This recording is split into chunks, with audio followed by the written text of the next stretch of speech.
Hello दोस्तों, आज मैं अपनी कहानी लिखने जा रही हूँ। ये कहानी आज से 2 साल पहले की है और सिर्फ 18 साल होने पर अभी 6 महीने बचे थे। मेरे परिवार में पापा, मम्मी और 2 छोटी बहनें हैं। मम्मी पिंकी के जन्म के बाद से ही बीमार चल रही थी और एक दिन उनका देहांत हो गया। हमारी रिश्तेदारी में सिर्फ एक ही बुआ है जो दूसरे शहर में रहती हैं। जब मम्मी का देहांत हुआ तो मैं 15 साल की थी। मम्मी के देहांत के बाद बुआ अपने बच्चों के साथ कुछ दिन हमारे घर पर आ गई। माँ की मौत के बाद मेरा भी स्कूल जाना बंद हो गया था, क्योंकि मम्मी की मौत के बाद घर की सारी जिम्मेदारी मुझ पर आ गई थी और मेरा सारा दिन घर संभालने और रिंकी और पिंकी को संभालने चला जाता था। पापा भी उदास रहने लगे थे और उनके चेहरे पर हर वक्त एक उदासी सी रहती थी। पापा को यूं उदास देखकर मैं और बुआ अंदर ही अंदर काफी उदास थी, पर कोई कर भी क्या कर सकता था, क्योंकि मम्मी की मौत का गम आसा था जिसे इतनी जल्दी भुलाया नहीं जा सकता था। इसी तरह दिन बीत रहे थे कि एक दिन मैं और बुआ पापा के कमरे में उनका बिस्तर ठीक कर रहे थे। तभी मुझे लगा कि बिस्तर पर कुछ गिरा हुआ। जब मैंने उसे छू कर देखा तो मेरा सारा हाथ एकदम चिपचिपा सा हो गया, क्योंकि कुछ गिरा पड़ा हुआ था। मैं ये सोच रही थी कि हो सकता है पापा से कहीं कुछ गिर गया होगा, पर मैंने उसे साफ करने से पहले मुझे ये जानने की इच्छा होने लगी कि आखिर यह क्या है। मैंने जैसे ही बुआ को वो दिखाया और उनसे पूछा, बुआ ये क्या और ये यहाँ कैसे गिरा? बुआ शादीशुदा औरत थी जो देखती ही समझ गई, पर उन्होंने मुझसे कुछ नहीं कहा और मुझे साफ करने को कहा। अब मैंने भी बुआ से कोई सवाल जवाब किए बिना ही साफ कर दिया और सारा दिन बुआ का मूड भी कुछ उखड़ा उखड़ा था और उन्होंने मुझसे कुछ ज्यादा बात नहीं की। अगले दिन बुआ ने रात में मुझे अपने पास बुलाया और कहा, बेटी मैं तुम्हें एक बात कहना चाहती हूँ, अगर तुम ठंडे दिमाग से सोचो तो। मैंने भी सर हिला दिया और बुआ से कहा, आप जैसा कहोगी वैसा ही होगा। बुआ ने कहा, मैं वैसे 2-3 दिन बाद वापस अपने घर चली जाऊंगी, उसके बाद तुम्हें ही इस घर की देखभाल करनी पड़ेगी। अब भी तुम्हें अपनी छोटी बहनों की देखभाल एक माँ की तरह करनी होगी। अब तुम ही इनके लिए माँ हो और एक बात, घर मर्दों से नहीं औरत से ही चलती है। अब तुम्हें इस घर को एक लड़की की तरह नहीं बल्कि एक औरत की तरह संभालना है, क्योंकि तुम्हारे पापा तो नौकरी और बाहर का ही काम देख सकते हैं। बुआ ने दोनों बहनों को भी बुला लिया और उन्हें कहने लगी कि आज से तुम इसे दीदी नहीं मम्मी बुलाओगी। दोनों बहनों ने भी हाँ में सर हिला दिया। फिर बुआ ने मेरी ओर देखकर कहा, अब इनको एक बड़ी बहन की नहीं माँ की जरूरत है। जब बुआ ने ये बात कही तो मुझे थोड़ा सा अटपटा लगा और थोड़ी सी अंदर ही अंदर एक अजीब सा कुछ महसूस होने लगी। फिर बुआ ने कहा कि खाने की तैयारी कर लो, और वो अपने काम में लग गई और मैं भी खाने की तैयारी में लग गई। रात को जब सब खाना खाने बैठ गए तो रिंकी ने कहा, मम्मी मुझे सब्जी देना। जब उसने मुझे मम्मी कहा तो मैं तो शर्मा गई, क्योंकि मेरे पास ही पापा बैठे थे। उन्हें भी थोड़ा अजीब लगा, पर बुआ ने पापा को समझाया कि बड़ी बहन माँ समान होती है, लेकिन मैं नजरें नहीं उठा पा रही थी और दोनों मुझे लगातार मम्मी बोले जा रही थी। आज पापा के चेहरे पर भी उदासी की जगह एक अलग ही मुस्कान तैर रही थी। मैं उनसे नजर ही नहीं मिला पा रही थी। खाना खत्म होने के बाद सब अपने अपने बिस्तर पर चले गए और मैं बर्तन धोने के लिए रसोई चली गई। आज मुझे कुछ अजीब ही लग रहा है। हाँ, सच में एक अजीब ही स्थिति थी। बर्तन धोकर माँ अपने बिस्तर पर चली गई। मेरे साथ ही मेरी दोनों बहन मेरे साथ ही सो रही थी। उस रात मैं सारी रात अजीब सी कल्पना में खोई हुई रही। अगले दिन दोनों बच्चों को तैयार करके उन्हें स्कूल भेज दिया। बच्चों के स्कूल जाने के बाद पापा ने कहा, निशी मेरा नाश्ता तैयार कर दो, मुझे भी ड्यूटी पर जाना है। मैंने जल्दी से खाना तैयार किया और फिर पापा चले गए। पापा के सामने मैं आज भी नजर नहीं मिला पा रही थी, लेकिन उनकी आंखों में मुझे आज कुछ अलग ही चमक दिखाई दे रही थी। जैसे उन्हें कुछ मिल गया हो। पापा के जाने के बाद बुआ ने मुझसे कहा, निशी अब तुमने घर को अच्छी तरह संभल लिया है। अब एक बात और है कि तुम्हारे पापा यहाँ से पोस्टिंग करवा रहे हैं। अगले 1-2 हफ्ते में उनकी पोस्टिंग हमारे शहर में ही हो जाएगी और उन्हें एक घर भी मिल गया है। अभी तुम एक बात और बताना, तुम नाराज तो नहीं होना कि तुम्हारी मम्मी के देहांत के बाद तुम्हारी पढ़ाई बंद हो गई है और तुम्हारे घर की इतनी जिम्मेदारी तुम्हें दी गई है। मैंने कहा, बुआ ऐसी बात नहीं है, मैं तो खुश हूं कि मैंने घर को संभाल लिया। बुआ ने कहा, ये तो ठीक है बेटी। और बेटी, एक बात जो तुम जानना चाहती थी, मुझसे मेरी ये बात बिल्कुल भूल गई थी कि बुआ किस विषय के बारे में मेरी बात कर रही थी। तो मैंने, बुआ आप क्या बताना चाहती थी? तो बुआ ने कहा कि तुमने मुझसे पूछा था कि तुम्हारा पापा के बिस्तर पर पड़ा वो क्या था। बेटी, दरअसल तुम्हारे पापा को अब तुम्हारी मम्मी की कमी बहुत खल रही है, इसलिए तो उनकी सेहत पर कितना बुरा असर पड़ता है और मैं उनकी बहन होने के नाते ये कभी नहीं चाहूंगी कि वो अपनी जिंदगी अपने हाथों से बर्बाद करे। मेरी बुआ की बात का मतलब मैं समझ रही थी कि बुआ क्या कहना चाहती हैं। फिर मैंने बुआ से कहा, बुआ जी तो फिर आप ही पापा को समझाएं कि वो इस तरह से अपनी जिंदगी बर्बाद मत करे। बुआ ने कहा, निशी अब वो मेरे कहने पर नहीं रुक सकती, क्योंकि मैं जानती हूँ रात को एक मर्द का औरत के बिना रहना कितना मुश्किल है और तुम्हारे पापा पिछले 5 सालों से बीवी के होते हुए भी अकेले ही तुम लोगों के लिए जी रहे थे। अब अगर कोई तुम्हारे पापा को कोई समझा सकता है तो वो एक औरत ही है। देखो, मेरी बात का बुरा मत मानना, जब तक तुम्हारी मम्मी थी तब तक मैंने तुम्हारे पापा से दूसरी शादी करने की बात भी नहीं की थी। अब जब तुम्हारी मम्मी नहीं है और मैं जानती हूँ कि वो पत्नी के बिना नहीं रह सकते, पर तुम तीनों बहनों की खातिर अपनी जिंदगी अपने हाथों से बर्बाद कर लेंगे, जो मैं हरगिज नहीं होने दूंगी। इसलिए मैं ये सोचती हूँ कि अब मुझे तुम्हारे पापा की दूसरी शादी करवानी पड़ेगी। बस मुझे अब यह चिंता है कि पता नहीं तुम्हारी सौतेली माँ तुम्हारे साथ और बच्चों के साथ कैसा व्यवहार करेगी।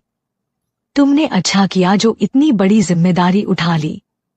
निशी, तुम्हें एक बात और कहना चाहूंगी, अगर तुम मेरी बात सोच समझकर मानोगी तो। मैंने कहा, बुआ आप जो कहोगी वो मैं मानूंगी। उनको कहा, देखो बेटी, तुम्हारी मम्मी की मौत का सबसे ज्यादा असर तुम्हारे पापा पर पड़ा है, क्योंकि लाइफ के इस दोराहे पर वो बिल्कुल अलग पड़े हैं। मैंने कहा, बुआ मैं समझती हूँ। उन्हें कहा कि तुम भी अब जवान हो गई हो और देखने में भी अपनी मम्मी की तरह खूबसूरत हो अगर तुम। यह कहकर बुआ खामोश हो जाती हैं। बुआ ने इस बात पर जोर दिया कि मैं जवान हो गई हूँ। मेरे जवान होने पर जोर दिया तो मुझे कुछ अलग ही महसूस हुआ, लेकिन मैं कुछ बोली नहीं। मैंने बुआ से पूछा, अगर तुम आगे क्या? बुआ चुप रही, लेकिन मैंने जोर दिया तो बुआ ने कहा, जो मैं तुम्हें कहना चाहती हूँ वो शायद तुम्हें बुरा लगे, लेकिन मैंने जोर देकर कहा, बुआ मैं बुरा नहीं मानूंगी। फिर उन्होंने कहा, तुम्हारे पापा अभी केवल कुछ साल के हुए हैं और देखने में भी एकदम 28 के लगते हैं, फिट और तंदुरुस्त हैं। तुम्हारी मम्मी की मौत के बाद उनकी जिंदगी में बिना औरत के एक खालीपन आ गया। मैं चाहती हूँ उनका वो खालीपन भर जाए। मैंने कहा, कैसे? उन्हें कहा, जैसे तुम अपनी बहन की मम्मी बन सकती हो तो अपने पापा की पत्नी भी बन सकती हो। ये सुनके तो मेरे होश ही उड़ गए। मैं सिर्फ 15 साल की बच्ची थी, अपने पापा के बारे में ऐसा सोच भी नहीं सकती थी कि मैं पापा से शादी करके उनकी पत्नी बनूंगी और उनके बच्चों की मम्मी बनूंगी। बुआ ने ये क्या कह दिया? काफी देर तक एक खामोशी रही, फिर बुआ ने ही कहा, क्या हुआ निशी? मैंने कहा, बुआ ये आप क्या बोल रही, ऐसा नहीं हो सकता क्योंकि वो मेरे पापा हैं। बुआ ने कहा, मुझे पता था तुम ऐसा ही बोलोगी, इसलिए मैं तुम्हें नहीं बताना चाहती थी। तुम लोगों को तो सिर्फ अपनी फिक्र है और दूसरे की नहीं। तुम तो 2 और 3 साल बाद शादी करके अपने घर चली जाओगी और फिर तुम्हारी बहनें भी चली जाएंगी। तुमने सोचा है अकेला जीना कितना मुश्किल है? अगर पापा ने दूसरी शादी किसी और लड़की से कर ली तो वह तुम्हारी बहनों के साथ तुम्हारे साथ पता नहीं कैसे बर्ताव करेगी। तुम ही देख लो, तुम्हारी मम्मी जिंदा थी तब तुम्हारे पापा कितने खुश थे, और अब देख लो, उन्हें एक औरत के प्यार की जरूरत है। अगर किसी दूसरी लड़की के साथ शादी कर भी ली जाए तो पता नहीं वो कैसी निकलेगी। वैसे भी अभी वो जवान है, स्मार्ट है, और तुम भी काफी खूबसूरत हो, अपने पापा को खुश रखने के काबिल हो। जवान लड़की को इस उम्र में साथी की बहुत चाहत होती है, वो तुम्हें हर तरह से खुश रख सकते हैं। अपने पापा से शादी करके तुम अपने पापा का जीवन और अपनी बहनों का भविष्य के साथ खुद भी एक अच्छी जिंदगी जी सकती हो। ये बात बुआ की बिल्कुल सच है। मेरा दिल थोड़ा सा पिघलने लगा। मैं पापा के बारे में सोचने लगी। सोचते सोचते ही बुआ ने मुझसे पूछा, क्या ख्याल है? बुआ को भी लगा मैं पिघल रही हूँ। बुआ ने कहा, निशी तुम ये मत सोचो कि तुम्हारे पापा हैं। बस एक बार सिर्फ ये सोचो कि वो एक इंसान ही है और तुम उनकी बेटी नहीं, एक औरत हो। क्या कमी है तुम्हारे पापा में? अभी भी बहुत सुंदर जवान हैं। और मुझे यकीन है कि अगर तुम्हारे पापा आज भी तुम्हारे जैसी किसी लड़की को प्रपोज कर दे तो शायद ही मना करे। तो फिर तुम क्यों नहीं, वो तुम्हें हर तरह से खुश रखेंगे। तुम दोनों एक दूसरे को अच्छे से जानते हो, क्योंकि मानो अगर एक बार तुमने कहा था, तुम्हें अपनी जिंदगी में कभी अपने इस फैसले पर पछताना नहीं पड़ेगा, इतनी खुशी मिलेगी तुम्हें। बोलो तुम क्या कहती हो? मैंने कहा हुआ वह मेरे पापा है, मैं उनकी बेटी हूँ, उन्होंने मुझे पैदा किया है। मैं अभी सिर्फ 15 साल की बच्ची हूँ, अभी हाई स्कूल भी पास नहीं किया। वह कभी नहीं मानेंगे बुआ, मुझे कुछ समय चाहिए सोचने के लिए। बुआ ने कहा 2 घंटे बाद तुम्हारे पापा घर आकर मुझे बस स्टैंड छोड़कर आएंगे, तब तक तुम सोच लो। मैंने कहा ये तो बहुत थोड़ा टाइम है। बुआ ने कहा सिर्फ 2 घंटे का टाइम ही तुम्हारे पास, तुम्हें ही फैसला करना है कि तुम मेरी भाभी बनोगी या मैं तुम्हारी बुआ ही रहूंगी। उसके बाद बुआ दूसरे कमरे में जाकर पैकिंग करने लगी। मैं अपने कमरे में ही पापा के बारे में सोचने लगी। मेरे पापा की हाइट 5 फीट 11 इंच के आसपास ही है और लंबे चौड़े हैं, और दिखें मैं बिल्कुल संजय दत्त की तरह है। उम्र 28 के लगभग दिखते हैं। पता नहीं क्यों आज उनके बारे में सोचते हुए मुझे एक औरत होने का एहसास हो रहा था। जब से बहनों ने मुझे मम्मी कहना शुरू किया तभी से मैं पापा की तरफ खिंची जा रही थी, और आज बुआ ने ये कहकर तो मुझे और उनके पास ढकेल दिया। वैसे मेरे पापा दिखने में बहुत हैंडसम और गोरे थे। वो इतने उम्र होने के बावजूद ही इतने बड़े नहीं लगते थे, बल्कि उनको देखकर तो ऐसा लगता था कि अभी उनकी उम्र 28 के आसपास है। और उनको देखकर किसी को यकीन न हो कि वो शादीशुदा हैं और 3 लड़कियों के पिता है, बल्कि जब मेरे उनके साथ कहीं जाऊं तो लोग कहते और सोचते थे कि वो मेरे पति हैं या फिर मेरे बॉयफ्रेंड है। उनको देखकर मेरी सहेली कहती थी, देख निशी हमारे जीजा जी आ गए, जीजू को अपनी जलेबी खिलाई कि नहीं। मैं धत कहकर शर्मा जाती थी। मैं तो क्या, कोई भी मेरे जैसा लड़की उनकी ओर आकर्षित हो सकती थी, क्योंकि एक लड़की अपने होने वाले पति में जो चाहती ही वो सब गुण पापा में थे। और उनको देखकर कोई लड़की उनको अपना जीवन साथी चुनने के लिए तैयार हो सकती थी, क्योंकि पापा एक औरत को हर तरह से खुश रख सकते थे, मन से धन से। और जब बुआ ने मुझसे कहा था कि पापा मुझे हर तरह से खुश रखेंगे तो मैं बुआ का मतलब समझकर शर्माने लगी, क्योंकि बुआ का मतलब पापा को मुझसे खुश करने के लिए मेरी तसल्ली से थी। मैं उठकर कमरे के ड्रेसिंग टेबल के पास पहुंच गई। मैंने एक लाल रंग का सलवार कुर्ता पहन रखा था। जैसे ही मैंने आईने की तरफ देखा, खुद को देखकर शर्मा गई। मैं शीशे में देखकर सोचने लगी, क्या सच मैं शादी के लायक हो गई? क्या मैं किसी के पत्नी बनने के लायक हो गई? मुझे खुद ही मेरे सवालों का जवाब मिल गया। मैं ये सब सोचकर हैरान हो रही थी कि मुझे ये क्या हो रहा था। आज से पहले ऐसा कभी नहीं हुआ और मैं पापा के बारे में सोचती धीरे धीरे खुद को मुस्कुराने लगी और खुद से ही बात करते कहने लगी, क्या सच है? मैं इतनी बड़ी हो गई हूँ कि किसी की पत्नी बनने के काबिल हो गई हूँ। ये सोचते ही मुझे बहुत खुशी होने लगी थी। बुआ ठीक ही तो कह रही थी। और मैं अपने बालों को ठीक करते हुए खुद से कहने लगी, मैं भी पापा की तरह हैंडसम, जवान और तंदुरुस्त जीवन साथी की कल्पना करती थी।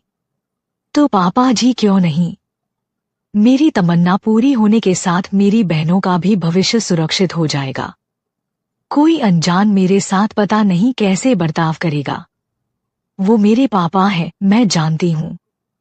मुझे बहुत प्यार करेंगे, पर डर लगता है कि मैं उनको झेल भी पाऊंगी कि नहीं और उनका साथ कैसे दे पाऊंगी। फिर मैंने सोचा, आज नहीं तो कल किसी ना किसी की पत्नी बनकर संभालना ही है। तो फिर पापा को क्यों नहीं संभाल सकती? आखिर वो एक मर्द ही और मैं एक औरत हूँ। और पापा भी आज जल्दी आ गए। जैसा ही मुझे इस बात का एहसास हुआ कि मेरे हाथ कहाँ पर है, तो मैं शीशे में खुद को देखकर ही शर्मा गई। तभी वहां पड़ी पापा की तस्वीर पर मेरा ध्यान गया। मैंने पापा की तस्वीर उठा लिया, गौर से पापा की तस्वीर देखने लगी। वैसे पापा का आकर्षण ही कुछ ऐसा था कि कोई भी लड़की उनकी ओर आकर्षित हो सकती थी, क्योंकि एक लड़की जो अपने होने वाले पति के साथ कुछ चाहती थी, वो सब गुण पापा में थे। उनका लंबा कद, चौड़ा सीना, जैसे देखकर कोई भी लड़की उनकी पत्नी बनने के लिए तैयार हो जाए। मैंने बुआ की बात मानकर मन ही मन में उनको अपना पति मान लिया।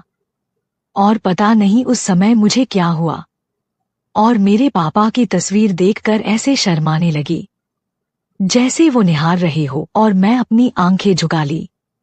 या सोचने लगी कि बुआ ठीक ही कह रही थी कि वो मेरे पापा नहीं बल्कि मेरे होने वाले बच्चों के पापा ही थे। ये सब होते होते पता नहीं कब 2 घंटे बीत गए और पापा भी आज जल्दी आ गए। उन्हें बुआ को बस स्टैंड छोड़ने जाना था, इसलिए वो आज जल्दी आ गए। जब पापा घर आए तो पता नहीं मुझे आज कुछ ज्यादा ही अच्छा लग रहा था। मैं अब पापा यानी कि अपने पति को देखने लगी थी और मेरे मुंह से अचानक यह निकल गया, लगता है ये आ गए हैं। मुंह से ये सब निकलते ही खुद शर्मा कर बोली, हैरान अभी से ये क्या सोच रही हूँ। फिर बुआ मेरे कमरे में आई और मुझसे पूछा, निशी तुमने क्या फैसला किया? तुम मेरी क्या बनना पसंद करोगी? मुझे बड़ी शर्म आ रही थी, पर बुआ ने मुझसे फिर कहा, बताओ निशी तुम मेरी क्या बनना पसंद करोगी?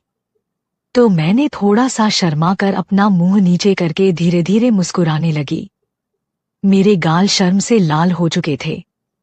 मेरी जुबान मेरा साथ नहीं दे रही थी। मेरे चेहरे पर मुस्कुराहट देखकर बुआ भी समझ चुकी थी, पर वो मेरे मुंह से सुनना चाहती थी। बोलो ना निशी, क्या बनोगी? तुम मेरी भाभी बनोगी और या फिर मैं तुम्हारी बुआ ही रहूंगी? इस बार मैंने बुआ की बात सुनकर मैंने बहुत ही धीमे से कहा, मैं आपकी भाभी, और अपना चेहरा छुपा लिया। बुआ ये सुन के मेरे पास आई और मुझे गले लगा के कहा, सच बनोगी तुम मेरी भाभी? तो मैंने भी शर्मते हुए आंखें नीचे किया, मुंह हिलाकर अपनी रजामंदी बता दी। बुआ ने मुझे अपनी बाहों में कस ली तो उसके पास लिया और खुशी के मारे कहते हुए, ओ भाभी, मेरी भाभी, तुमने बहुत ही अच्छा फैसला लिया है। आज से मैं आपको भाभी कहूंगी और आप मुझे बुआ नहीं दीदी कहोगी। मैंने हाँ में सर हिलाया। बुआ, अब मुझे बड़ी इज्जत से तुम नहीं कर पाए हैं। जो मैं अपनी माँ वे कोई आप बोल रही थी, जिससे मुझे अच्छा लग रहा था और साथ ही मुझे कुछ अटपटा लग रहा था। तो मैंने बुआ से धीरे से कहा, दीदी आप मुझसे आप नहीं तुम कहा करो। तो बुआ ने कहा, नहीं भाभी, अब तुम मुझसे छोटी नहीं हो। मैं हैरान थी, मैं तो उनसे काफी छोटी हूँ, पर फिर से ये मुझे ऐसा क्यों कह रही हैं?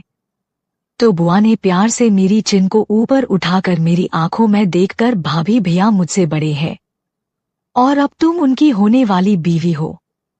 इस नाते आपका पद बड़ा ही और मेरा आपकी इज्जत करना फर्ज है। मैं बुआ की बात का मतलब समझ चुकी थी। फिर बुआ मुझसे एक बार और गले लगाकर मेरी आंखों में देखकर बोली, भाभी अब से इस घर की लक्ष्मी हो, इस घर की इज्जत, इस घर की मालकिन। और सबसे बड़ी बात भाभी, अब से तुम इस घर की ही नहीं हो, भैया के दिल की भी मालकिन हो। बुआ ने मुझसे एक शरारत के लिए कहा था, जिससे मैं बुरी तरह से शर्मा गई। बुआ ने फिर मुझसे कहा, भाभी मुझे यकीन है कि जिस तरह तुमने घर को संभाला उसी तरह से आप भैया को भी संभाल लोगी। मैं धीरे से बोली, बुआ मैं कोशिश करूंगी। बुआ बोली, भाभी अब से बुआ नहीं दीदी कहा करो, भैया से रिश्ता बदलेगा तो मुझसे भी बदलेगा ना। भैया तुम्हारे पति हुए तो उनकी बहन तुम्हारी ननद क्यों, सही कहा ना। और तुम्हारी मम्मी और मेरा रिश्ता ननंद भाभी से बढ़कर एक सहेली जैसे था। हम दोनों आपस में सब कुछ शेयर करते थे और आपस में काफी पल गहरी सहेली की तरह बिताते थे। अब से तुमने उनकी जगह ले ली है।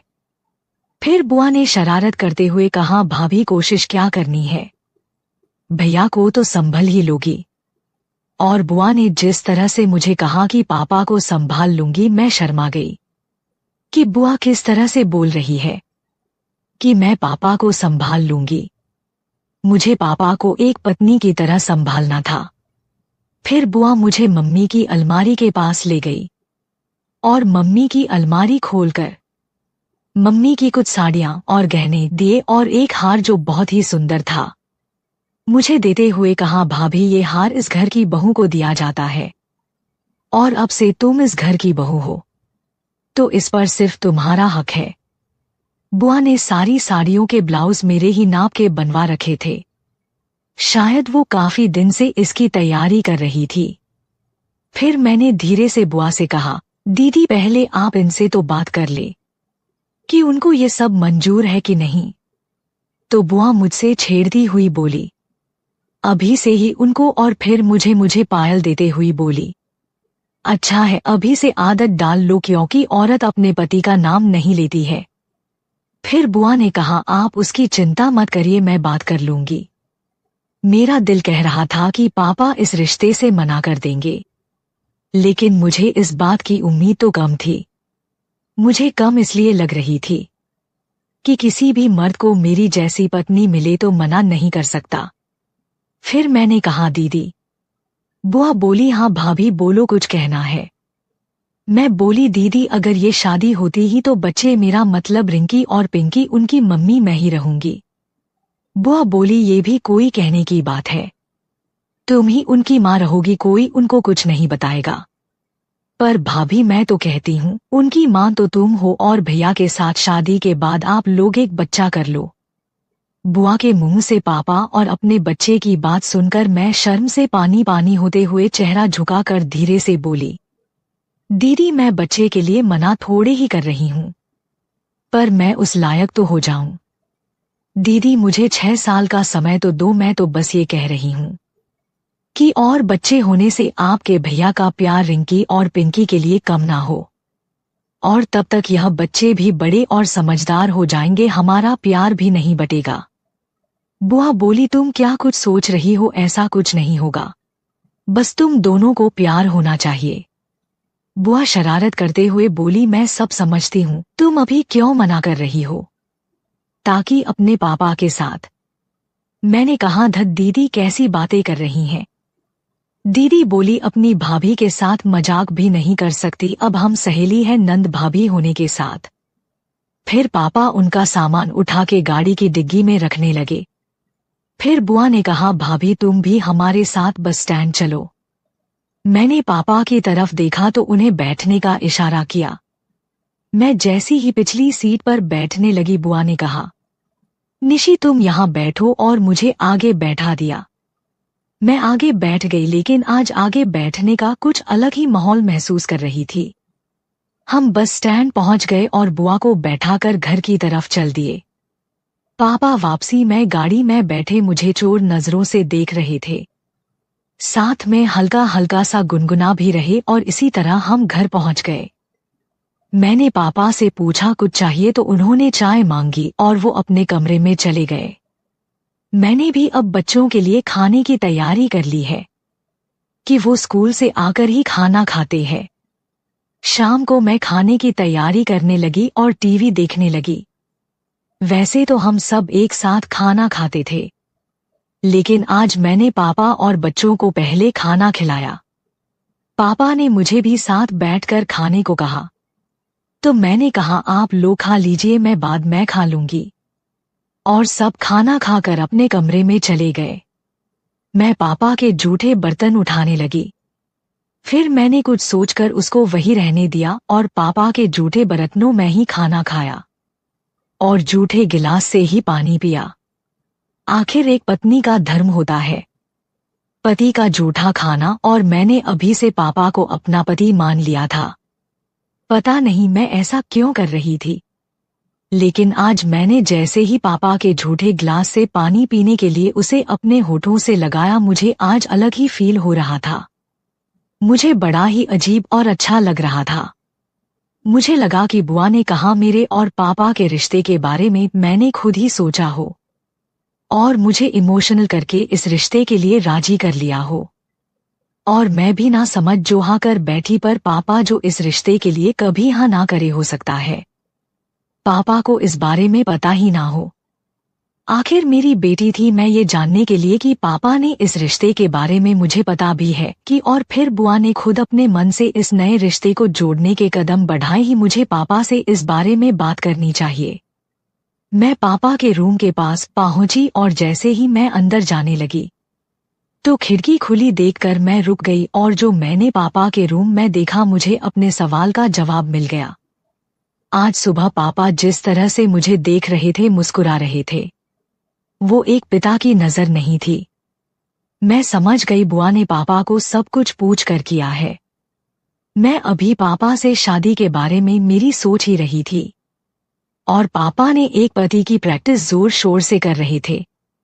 आज इतने दिनों के बाद पापा के चेहरे पर खुशी देखकर मुझे समझ आ गई थी कि बुआ ने पापा से पूछकर इस बात को आगे बढ़ाया है। मेरा कहना था कि पापा को मेरे और उनके बीच नए रिश्ते के लिए कोई ऐतराज नहीं है। मुझे मेरे सवाल का जवाब मिल गया। पापा ने मेरे साथ मैदान में उतरने से पहले अभ्यास शुरू किया था। पापा की इतनी जोरदार प्रैक्टिस देखकर मुझे इस बात का अंदाजा हो गया था कि अब मेरा मुकाबला कितने जोरदार खिलाड़ी से होने वाला है। मैंने भी अब इस रिश्ते को दिल से स्वीकार कर लिया था। मैं अपने कमरे में आ गई, लेकिन मेरी आंखें में नींद कोसों दूर थी। मेरे बिस्तर पर बैठी सोचने लगी। बार बार मेरी आंखों के सामने पापा की तस्वीर आने लगी और सोच के मेरे चेहरे पर शर्म और मुस्कुराहट आ गई कि पापा भी अब मेरे साथ नए रिश्ते को बनाने को उत्साहित थे। अब मैं हाउसवाइफ की तरह सोचने लगी जिसके 2 बच्चे और एक पति है। मैंने बुआ की दी हुई साड़ियां उठाई और ब्लाउज उठाया, एक अच्छी सी साड़ी चुनी और मैचिंग ब्लाउज सेलेक्ट किया। उसको लेकर मैं बाथरूम में गई और बुआ की दी हुई साड़ी पहनकर बाहर ड्रेसिंग टेबल के सामने आ गई। फिर मैंने मम्मी के गहने उठाए और एक एक करके सब गहने, पैरों में पायल, गले में हार, हाथों में सोने की चूड़ियां और मांग का टीका सब पहनने के लिए। आखिर में एक चुटकी सिंदूर और मम्मी का मंगलसूत्र अपने गले में बांध के देखा तो मैं काफी सुंदर दिख रही थी। अब मैं बिल्कुल नई नवेली दुल्हन की तरह लग रही थी। मैं अपने आप को इस रूप में देखकर खुद ही शर्मा रही थी। अगले दिन रविवार का दिन था। पापा बोले निशी चलो कहीं बाहर घूम के आते हैं। मैं परेशान हूँ, पापा आज इतने खुश कैसे हैं और मुझे कुछ अलग ही नजर से देख रहे हैं।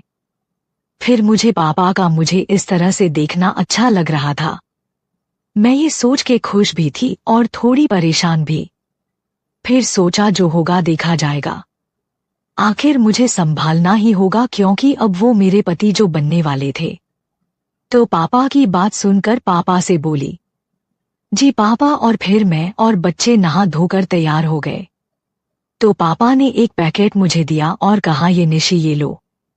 जब मैंने उनसे पूछा कि ये क्या है तो पापा ने कहा ये तुम्हारे लिए ड्रेस ही है और मैं चाहता हूँ कि तुम ये पहनकर मेरे साथ घूमने चलो। मैंने पापा से वो पैकेट ले लिया और जब वो पैकेट मैंने खोला तो उसमें एक लाल रंग का सूट और लाल रंग की ही चूड़ियां थी। मैंने वो ड्रेस पहन ली और चूड़ियां भी, और हम गाड़ी की तरफ चल दिए। गाड़ी में रिंकी बोली कि मैं आगे बैठूंगी तो पापा बोले नहीं बेटा, मम्मी को बैठने दो, अगली सीट पर मम्मी ही पापा के साथ बैठती हैं। ये सुनकर मैं आगे की सीट पर बैठ गई। मुझे अच्छा लगने लगा। पापा बोले निशी एक बात कहूं, अगर बुरा ना मानो तो। मैंने कहा जी कहिए पापा। उन्हें कहा जब से दोनों बच्चों तुम्हें मम्मी कहने लगी हैं तो तुम मुझे पापा मत कहो प्लीज। मैंने पूछा क्यों, तो उन्हें कहो कि तुम भी पापा कहोगी और बच्ची भी कहेंगे, लेकिन तुम्हें बच्चे मम्मी कहते हैं तो इन बच्चों की मम्मी तुम हो, बच्चों का पापा मैं हूँ, इसलिए तुम मत कहो। और अगर कोई बाहर वाला तुम्हें बच्चों के साथ तुम्हें मुझे पापा कहता देखेगा तो क्या कहेगा। मैं एक कामुक मुस्कान के साथ बोली अगर आपको पापा नहीं कहूँ तो फिर क्या कहूँ। पापा बोले तुम्हें नहीं पता। मैं थोड़ा शर्मा कर जी मुझे कैसे पता चलेगा। मैंने ये कहा आप ही बता दीजिए क्या कहूँ, तो उन्हें कहा जैसा रेखा मुझे बुलाती थी। रेखा पापा की बीवी और मेरी मम्मी का नाम था। तुम मुझे वैसे ही बुला सकती हो और मुझे मेरे नाम से, और फिर जैसे तुम्हारी मम्मी मुझे बुलाती थी। बोलो निशी तुम मुझे वैसे ही बुलाओगी ना। तो मैं अलहड़ सी मुस्कुराती हुई शर्म से ना मैं सर हिलाया, ये मुझसे नहीं होगा। पापा बोले क्यों नहीं हो पाएगा, इसका मतलब तुम अभी मुझे स्वीकार नहीं कर रही हो। मैं बोली ऐसी बात नहीं है पापा, तो मैं बड़ी होने पर आपके जैसा ही पति चाहती थी। कुदरत का खेल देखिए कि उसने आपको ही मेरा जीवन साथी बना दिया। दोस्तों आगे की रोमांटिक कहानी दूसरे वीडियो में है। हेलो दोस्तों, आपको यह कहानी कैसी लगी कमेंट बॉक्स में जरूर बताएं। और आपसे निवेदन करती हूँ कि अगर आप हमारे चैनल पे नए हैं तो हमारे चैनल को सब्सक्राइब करके हमें सपोर्ट करें। हम आपके लिए रोमांटिक कहानियां लाते रहेंगे। धन्यवाद।